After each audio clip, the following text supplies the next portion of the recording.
আপুনি জানেনে ভাৰতত এনেকুৱা এখন ঠাই আছে য'ত কোনো ৰাজনীতি নাই, য'ত পইচা নাই। আপুনি জানেনে পৃথিৱীৰ আটাইতকৈ দীঘল চিনেমাখন কেইদিনৰ? আপুনি জানেনে সপ্তাহৰ কোনটো বাৰত আটাইতকৈ বেছি পইচা এটিএমৰ পৰা উলিওৱা হয়? আপুনি জানেনে এগৰাকী মানুহে একেলগে 9টা শিশু জন্ম দিছিল? আপুনি জানেনে পৃথিৱীত এনেকুৱা এখন ঠাই আছে য'ত আপোনাৰ ভৰিৰ তলত আকাশ থাকে? হয়, নমস্কাৰ বন্ধুসকল। এনেকুৱা ধৰণৰ বিভিন্ন নজনা কথা আলোচনা কৰিবৰ বাবে আমাৰ চেনেলত এটি চিৰিজ আৰম্ভ কৰা হৈছে আৰু এই চিৰিজৰ এয়া দ্বিতীয় খণ্ড। প্ৰথম খণ্ডটো মই ডিছক্ৰিপশ্যনত লিংক দি দিম, আপোনালোকে চাই ল'ব। আৰু বাকীবোৰ চিৰিজ যদি আপোনালোকে চাব খোজে তেন্তে আমাৰ চেনেলটো ছাবস্ক্ৰাইব কৰি দিব আৰু ছাইডত থকা বেল আইকনটো প্ৰেছ কৰি দিব। আহক আৰম্ভ কৰোঁ। নম্বৰ 1, মে' 5, 2021 হেলিমা চিচে নামৰ এগৰাকী মানুহে ননোপ্লেটছ অৰ্থাৎ 9টা সন্তান একেলগে জন্ম দিয়ে। ইয়াত 4টা ল'ৰা আৰু 5জনী ছোৱালী। আশ্চৰ্যকৰ কথা এই যে তেওঁৰ গোটেইকেইটা সন্তানেই স্বাস্থ্যৱান। নম্বৰ 2, জীৱবোৰৰ ভিতৰত এনেকুৱা এবিধ জীৱ আছে যাৰ এটা লক্ষণৰ কথা আজিলৈকে কোনেও সঠিককৈ ক'ব পৰা নাই। আপুনি নিশ্চয় ফটো বা ভিডিঅ'ত দেখিছে যে বৰষুণ দিলে ভেকুলীবোৰে এক ঠাইলৈ ওলাই আহি একেফালে মূৰ কৰি বহি থাকে। বহুত ঠাইততো এই ঘটনাটো ৰাস্তাবোৰতো দেখা গৈছে যে জাকপাতি ভেকুলীবোৰে একেফালে মূৰ কৰি বহি থাকে। জন্তুবোৰৰ বিভিন্ন চালচলন লক্ষ্য কৰি এনিমেল ৰিচাৰ্চাৰসকলে বহু কথাই কৈছে যে জীৱবোৰে এই বিহেভটো কিয় কৰিছে, সিহঁতৰ গাত এই লক্ষণটো কিয় দেখা দিছে। কিন্তু ভেকুলীৰ এই ঘটনাটোৰ বিষয়ে, এই বিহেভটোৰ বিষয়ে আজিলৈকে ক'ব পৰা নাই। নম্বৰ 3, আপুনি নিশ্চয় দেখিছে টেবলেটবোৰৰ মাজত এটা চিন দিয়া থাকে। ক'ব পাৰিবনে কিয় দিয়া থাকে? কমেণ্টত জনাবচোন। সৰহসংখ্যক কোম্পানীয়ে সকলো চাইজৰ টেবলেট নবনায়। কাৰোবাক যদি 250 টেবলেট খাব লাগে আৰু তেখেতৰ টেবলেটটো 500ৰ হয়, তেতিয়া তেওঁ ইয়াৰ আধা ভাঙি খাব পাৰিব। সেয়ে টেবলেটৰ মাজত এটা চিন দিয়া থাকে। নম্বৰ 4, আপুনি বাৰু ক'ব পাৰিবনে সপ্তাহৰ কোনটো বাৰত এটিএমৰ পৰা আটাইতকৈ বেছি পইচা উলিওৱা হয়?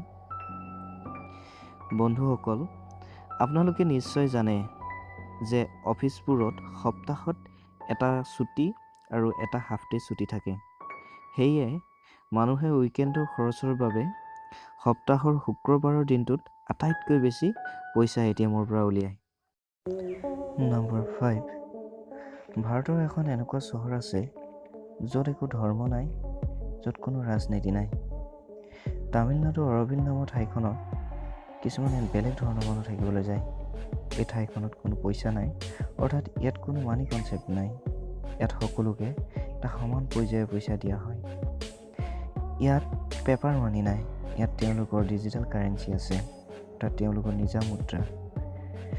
অৰবিল একমাত্ৰ এনেকুৱা ঠাই য'ত ৰাজনীতি নাই, কোনো ধৰ্ম নাই। যিবোৰ মানুহে ধৰ্ম নামানে তেওঁলোকে অৰবিললৈ গুচি যায়। ইয়াৰ বাসিন্দাবোৰক অৰবিলিয়ান বুলি কোৱা হয়। ক'বলৈ গ'লে এটা বহুত দীঘল ভিডিঅ' হয়, কিন্তু জানিবৰ বাবে আজিলৈ ইমানেই। নম্বৰ 6, পৃথিৱীত এনেকুৱা কিছুমান কাম মানুহে কৰিছে যিবোৰৰ বিষয়ে শুনি আপুনি আচৰিত নহৈ নোৱাৰিব। আহক এইবাৰ তেনেকুৱা এটা কথাই আলোচনা কৰোঁ। আপুনি বাৰু চিনেমা কিমান দীঘল দেখিছে? নিশ্চয় 2 বা 3 ঘণ্টা। কিন্তু বিশ্বত এনেকুৱা এখন চিনেমা আছে যিখন 35 দিনৰ। তাৰমানে ইয়াৰ ৰান টাইম 35 দিন 17 ঘণ্টা। অৰ্থাৎ আপুনি যদি চিনেমাখন আজি চাবলৈ আৰম্ভ কৰে, ই 35 দিন 17 ঘণ্টা চোৱাৰ পিছতহে চিনেমাখন শেষ হ'ব। সঁচাকৈ আচৰিত নহয়নে? নম্বৰ 7, আপুনি জানেনে পৃথিৱীত এনেকুৱা এখন ঠাই আছে য'ত ভৰিৰ তলত আকাশ থাকে? চাউথ আমেৰিকাৰ এখন দেশ বলিভিয়া।